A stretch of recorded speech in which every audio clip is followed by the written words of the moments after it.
നമസ്കാരം. രാജ്യത്തെ പ്രമുഖ എഡ്യൂടെക് സ്ഥാപനമായ ബൈജൂസിലെ സാമ്പത്തിക പ്രതിസന്ധി കൂടുതൽ രൂക്ഷമാവുകയാണ്. കഴിഞ്ഞ ഏതാനും മാസങ്ങളായി ബൈജൂസ് തകർച്ചയിലേക്ക് പോകുന്നതിൻ്റെ റിപ്പോർട്ടുകളായിരുന്നു പുറത്തു വന്നുകൊണ്ടിരുന്നത്. അതിപ്പോൾ കൂടുതൽ രൂക്ഷമായിക്കൊണ്ടിരിക്കുകയാണ്. കമ്പനിയിലെ ജീവനക്കാർക്ക് ജൂലൈ മാസത്തിലെ ശമ്പളം പോലും ഇതുവരെ കൊടുക്കാൻ കഴിഞ്ഞിട്ടില്ല. ആയിരക്കണക്കിന് ജീവനക്കാരാണ് 3 ആഴ്ചയോളം ശമ്പളം വൈകിയതോടെ ഗുരുതര പ്രതിസന്ധിയിലായിരിക്കുന്നത്.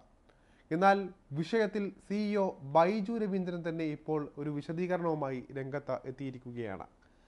ശമ്പളം മുടങ്ങിയ ജീവനക്കാർക്ക് അയച്ച ഇമെയിൽ സന്ദേശത്തിലാണ് കമ്പനി കടന്നു പോകുന്ന സാഹചര്യത്തെക്കുറിച്ചും ഇനി ശമ്പളം നൽകുന്നതിൻ്റെ സാധ്യതകളെക്കുറിച്ചുമെല്ലാം ബൈജു സംസാരിച്ചത്.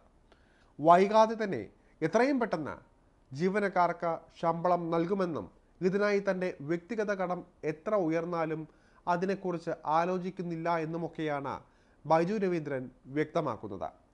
കടുത്ത സാമ്പത്തിക പ്രതിസന്ധിക്കും തുടർച്ചയായ നിയമ പോരാട്ടങ്ങൾക്കും ഇടയിൽ നിലയില്ലാ കയത്തിൽ പെട്ടുപോയ ബൈജൂസിന് കൂടുതൽ പ്രഹരമേൽപ്പിച്ചുകൊണ്ടാണ് ജൂലൈ മാസത്തെ ശമ്പള വിതരണം മുടങ്ങിയത്.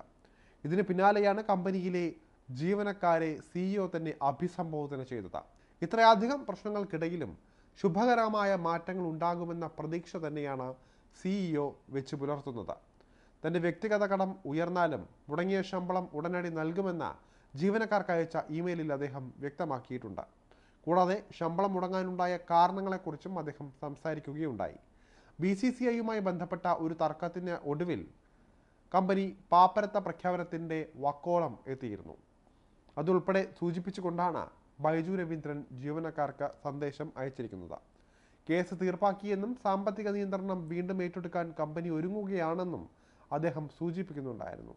കഴിഞ്ഞ കുറച്ച് ആഴ്ചകൾക്കിടയിൽ കമ്പനിക്കെതിരെ ഒരുപാട് ആരോപണങ്ങൾ ഉയർന്നുവെന്നും ബൈജു ചൂണ്ടിക്കാട്ടുന്നുണ്ട്. അതിൽ പലതും തങ്ങൾക്ക് തിരിച്ചടിയായി എന്ന സൂചനയാണ് അദ്ദേഹം നൽകുന്നത്.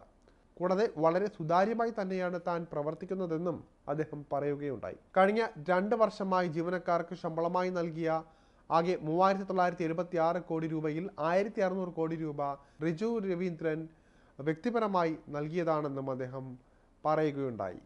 ബൈജുവിൻ്റെ സഹോദരനാണ് ബൈജു രവീന്ദ്രൻ. നേരത്തെ ബൈജൂസിനെതിരായ പാപ്പരത്ത നടപടികൾ നാഷണൽ കമ്പനി അപ്പലേറ്റ് ട്രിബ്യൂണൽ അതായത് NCLT നിർത്തിവച്ചിരുന്നു. BCCIയുമായി 158 കോടി രൂപയുടെ ഒത്തുതീർപ്പിന് അനുമതി നൽകിക്കൊണ്ടായിരുന്നു NCLTയുടെ ഉത്തരവ്. പാപ്പരത്ത പരിഹാര നടപടികൾ ആരംഭിക്കാനുള്ള നിർദ്ദേശം ചോദ്യം ചെയ്തുകൊണ്ട് ബൈജു രവീന്ദ്രൻ ഫയൽ ചെയ്ത അപ്പീൽ പരിഗണിച്ചുകൊണ്ടായിരുന്നു ട്രിബ്യൂണലിൻ്റെ ആശ്വാസ നടപടി. എന്തായാലും ബൈജൂസിന് തിരിച്ചുപോക്ക് അതാണ് എല്ലാവരും ചർച്ച ചെയ്യുന്നത്. വർഷങ്ങൾക്ക് മുൻപ് വലിയൊരു ബിസിനസ് സാമ്രാജ്യമായി വളർന്ന ബൈജൂസ് ഇന്ന് കടക്കണിയിൽ നിന്ന് തിരിച്ചു കയറാൻ കഷ്ടപ്പെടുന്ന കാഴ്ചയാണ് കണ്ടുകൊണ്ടിരിക്കുന്നത്.